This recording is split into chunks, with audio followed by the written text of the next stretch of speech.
सभी को नमस्कार।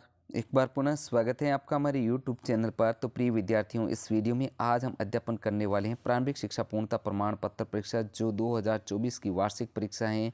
इसमें कक्षा 8 का जो विज्ञान विषय का नमूना प्रश्न पत्र है, इसका संपूर्ण सोल्यूशन इस वीडियो के माध्यम से किए जाएंगे। तो साथियों, ये पेपर है जो RSCRT उदयपुर द्वारा जारी किया गया है। इस दृष्टि से यह पेपर है बहुत ही ज़्यादा महत्वपूर्ण होने वाला है।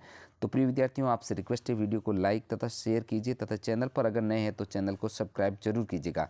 साथियों, ये विज्ञान का पेपर आपके जो है 2.5 घंटे में आपको हल करना है तथा पूर्णांक 80 अंक का आयोजित होगा। तो प्रिय विद्यार्थियों, बगैर समय को खराब करते हुए हम शुरू करते हैं कक्षा 8 का विज्ञान विषय का यह 2024 का लेटेस्ट पेपर। देखते हैं सबसे पहले वस्तुनिष्ठ प्रश्न जो 1 से 8 तक प्रश्न आएंगे। तो यहाँ पर पहला प्रश्न देखते हैं, ईंधन के अपूर्ण दहन से कौन सी विषैली गैस बनती है? तो इसका जो आंसर होगा कार्बन मोनोऑक्साइड जो है ईंधन के अपूर्ण दहन से विषैली गैस बनेगी।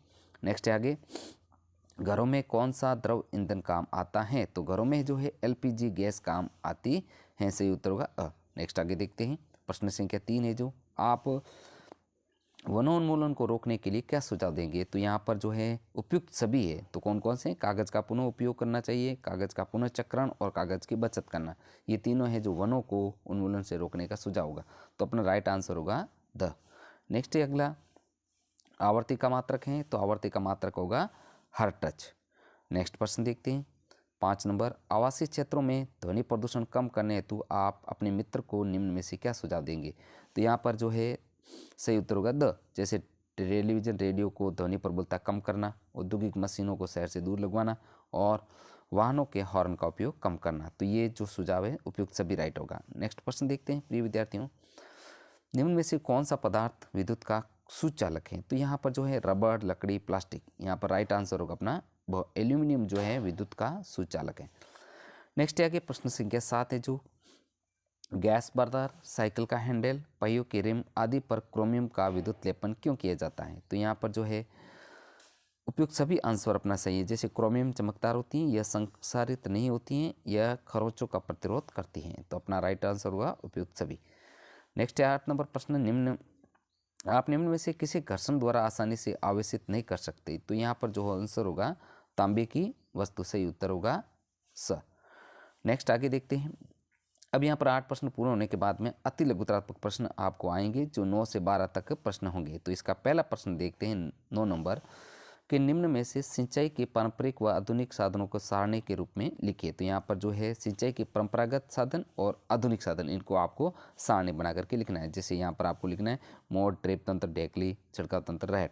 तो इसमें पारंपरिक तंत्रों में आएगा साधनों में मोट, ढेकली और रहट, और आधुनिक में ड्रिप तंत्र और छिड़काव तंत्र। इस प्रकार साथियों आपको पूर्ण करना है। नेक्स्ट है प्रतिजैविक औषधियों के निर्माण में आप किसका उपयोग करेंगे? तो उत्तर होगा कवक और जीवाणु का।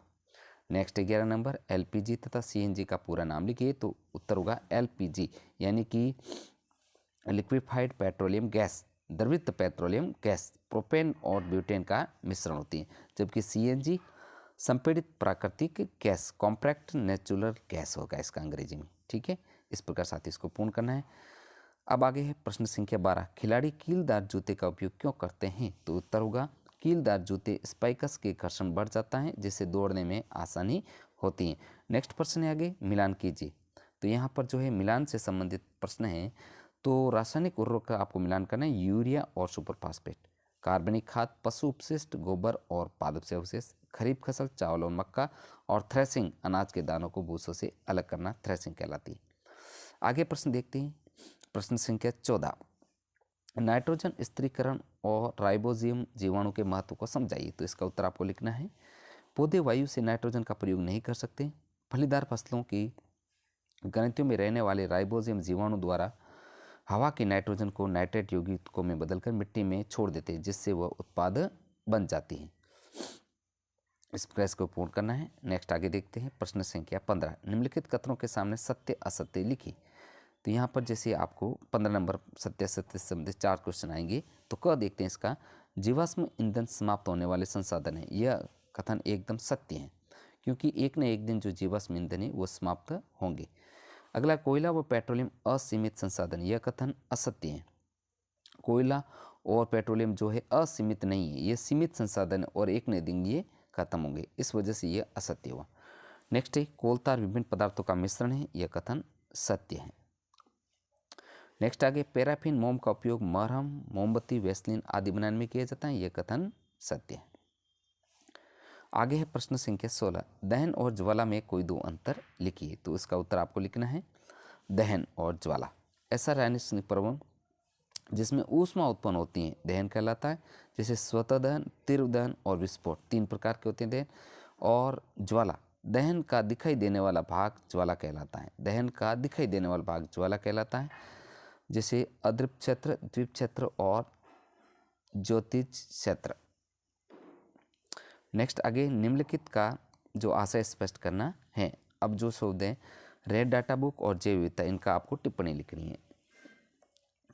तो यहाँ पर रेड डाटा बुक है जो ऐसी पुस्तक जिसमें संकटापन्न जंतु, विलुप्त प्रजातियों का रिकॉर्ड रखा जाता है, रेड डाटा बुक पुस्तक कहलाती है।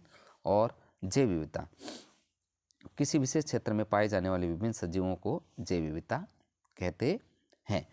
तो प्लीज़ साथियों, आपसे रिक्वेस्ट है वीडियो को लाइक तथा शेयर जरूर कीजिएगा ताकि हमें मोटिवेशन मिले। और चैनल पर अगर नहीं हो तो चैनल को भी सब्सक्राइब जरूर कीजिएगा, क्योंकि आपको कक्षा 8 के जो समस्त मॉडल पेपर मेरे इस यूट्यूब चैनल के माध्यम से उपलब्ध करवाए जाएंगे।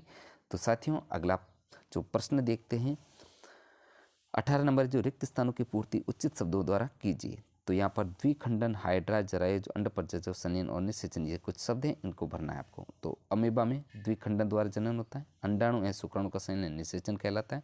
मनुष्य, गाय या कुत्ते आदि जंतु आदि उस शिशु को जन्म देते उन्हें जरायुज कहते हैं। और मुकुलन द्वारा जनन हाइड्रा में होता है।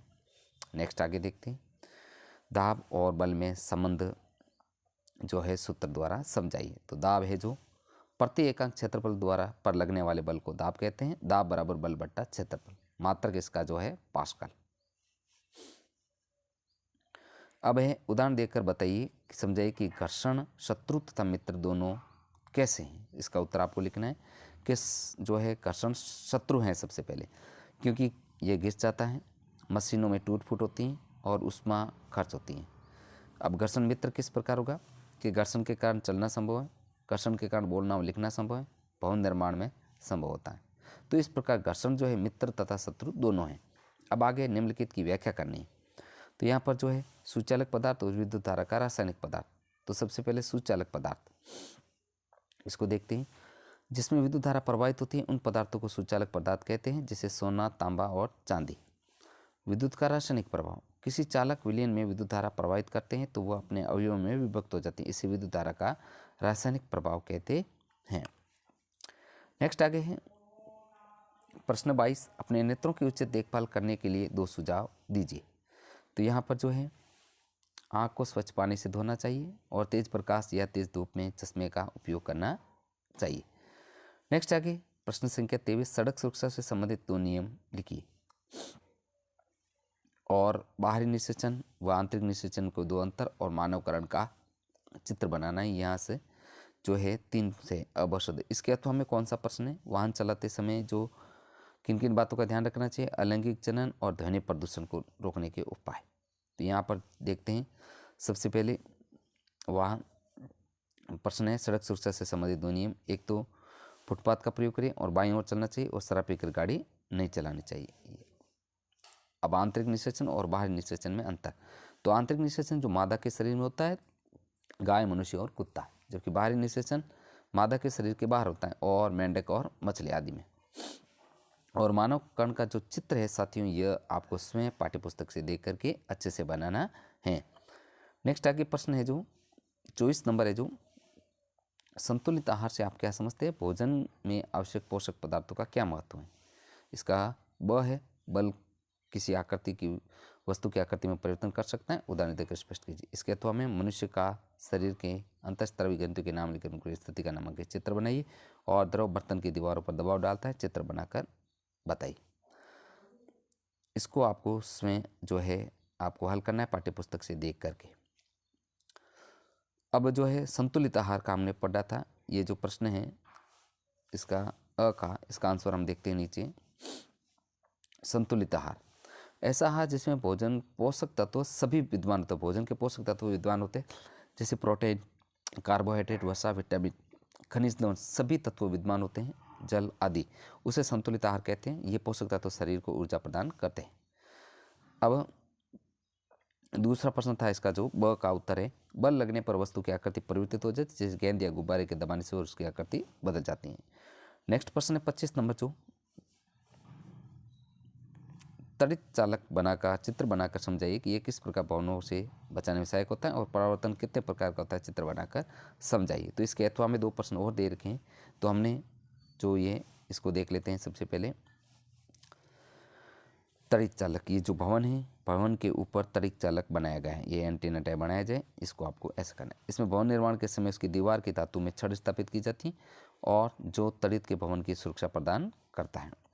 नेक्स्ट है परावर्तन, जब प्रकाश की किरण किसी माध्यम से टकराकर पुनः उसी माध्यम में लौट जाती हैं, उसे प्रकाश का परावर्तन कहते हैं। यह 2 प्रकार का होता है, नियमित परावर्तन तथा विपरीत परावर्तन, जैसे चित्र के माध्यम से यह बताया गया है। तो प्रिय विद्यार्थियों, इस प्रकार हमने इस वीडियो में जो है कक्षा 8 का लेटेस्ट पेपर जो विज्ञान विषय का है, इसका संपूर्ण सॉल्यूशन हमने इस वीडियो के माध्यम से किया है। तो प्लीज़ साथियों, आपसे रिक्वेस्ट है, वीडियो को लाइक तथा शेयर जरूर कीजिए तथा चैनल पर नए हो तो चैनल को सब्सक्राइब कीजिएगा। साथियों, हमारे यूट्यूब चैनल के माध्यम से आपको कक्षा 8 के जो है संपूर्ण विषयों के मॉडल प्रश्न पत्र उपलब्ध करवाए जाएंगे, जो मेरे चैनल पर उपलब्ध है। साथियों, मिलते हैं नेक्स्ट अगले जो वीडियो के साथ में। साथियों, वीडियो देखने के लिए आपका पुनः धन्यवाद। मिलते हैं